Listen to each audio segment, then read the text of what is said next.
ఎప్పుడైనా ఆలోచించారా? పాండవులకు ముందే ఒక మహావీరుడు అద్భుత శక్తులతో జన్మించాడని. ఎవరూ ఊహించని రహస్యం. పురాణాలు కూడా మౌనంగా దాచుకున్న నిజం. కర్ణుడు. అవును, అతడు పుట్టిన పుట్టకే దేవతల ఆశీర్వాదంతో వెలుగులు విరజిమ్మాడు. కానీ ఎందుకు అతడిని తల్లి విడిచిపెట్టింది? ఆ శిశువుపై బ్రహ్మాస్త్రాల వరాలు ఎందుకు ప్రసాదించబడ్డాయి? ఈరోజు కర్ణుడు పుట్టిన నిజం, కుంతీ వరం గురించి తెలుసుకుందాం. సూర్యుడు ఉదయించే సమయం. ఆకాశంలో మేఘాలు లేకపోయినా దేవతలు లలితంగా మంత్రాలు గానం చేస్తున్నారు. ఆ రోజునే యువరాణి కుంతీ జీవితం మారిపోయింది. చిన్నప్పటి నుంచే కుంతీకి మంచి లక్షణాలు. రాజమహిషి అయిన కుంతి భోజు ఆమెను దత్తత తీసుకున్నారు. ఒకరోజు మహర్షి దుర్వాసులు రాజమందిరానికి వచ్చారు. దుర్వాస ఒక ప్రసిద్ధ మహర్షి, కోపానికి ప్రతీక. కానీ ఆయనకు కుంతి చేసిన సేవ, భక్తి, వినయం ఎంతో నచ్చాయి. దుర్వాస మంత్రిస్తున్నాడు. కన్యక, నీ భక్తి నా హృదయాన్ని గెలుచుకుంది. నేను నీకు ఒక వరాన్ని ఇస్తాను. అతడు ఒక అద్భుత మంత్రం నేర్పాడు. ఈ మంత్రం చదివితే ఏ దేవుణ్ణి పిలిచినా అతడు నీ ముందుకు వచ్చి నీకు పుత్రవరం అనుగ్రహిస్తాడు. కానీ జాగ్రత్త, ఇది ఆట కాదు అన్నారు. దుర్వాస వెళ్ళిపోయారు.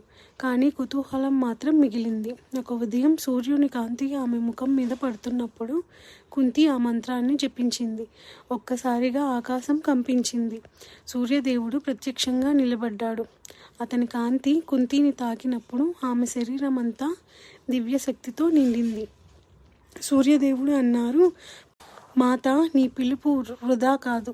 నీవు దివ్య శస్త్రాలు, కవచం, కుండలాలతో పుట్టబోయే పుత్రుని ఒడిలో చూడబోతున్నావు. కుంతి భయపడింది. నాకు పెళ్లి కాలేదు స్వామి, ఇది ఎలా సాధ్యమని.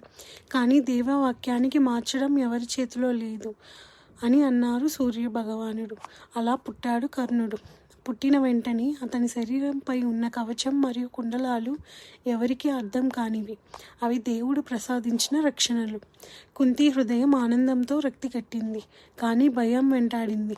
సమాజం ఏమంటుంది, రాజు కుటుంబం ఏమంటుంది అని. కన్నీళ్లతో, తల్లి ప్రేమతో కానీ తప్పుకోవాల్సిన వచ్చిన పరిస్థితుల్లో ఆమె చిన్న శిశువుని ఒక చిన్న పల్లె తీరంలో నదిలో పెట్టిన పెట్టెలో వదిలింది. ఆ బిడ్డను కనుగొన్నది అధిరథుడు, ఒక రథసారథి, అతని భార్య రాధ. వారు ఆ శిశువుని దేవుడిచ్చిన వరంగా తీసుకొని పెంచారు. అలా రాజకుమారుడిగా పుట్టిన కర్ణుడు శూద్రుడిగా పెరిగాడు. కానీ అతని శరీరంపై దేవత ప్రసాదించిన కవచం, అతని కళ్ళల్లో యోధుడి జ్వాల ఒక విషయం చెబుతుంది. కర్ణుడి విధి సాధారణం కాదు అని. ఈ కథ మనకు నేర్పేది ఒకటే, పరిస్థితులు మనల్ని నిర్ణయించవు. మన శక్తి, మన కర్మ, మన ధైర్యం మన భవిష్యత్తు రాస్తాయి. కర్ణుడు పుట్టుకతోనే ఒక మహాయోధుడు. కానీ ప్రపంచం అతన్ని అంగీకరించడానికి ఇంకా ఎన్నో పరీక్షలు ఎదుర్కోవాల్సి ఉంది. కర్ణుడి జన్మ రహస్యం ఎప్పుడు వెలుగులోకి వచ్చింది? అతడు మొదటిసారి ఆయుధం ఎవరితో నేర్చుకున్నాడు? ఎవరి వల్ల అతడు మహాయోధుడయ్యాడు? తర్వాతి ఎపిసోడ్లో చూద్దాం.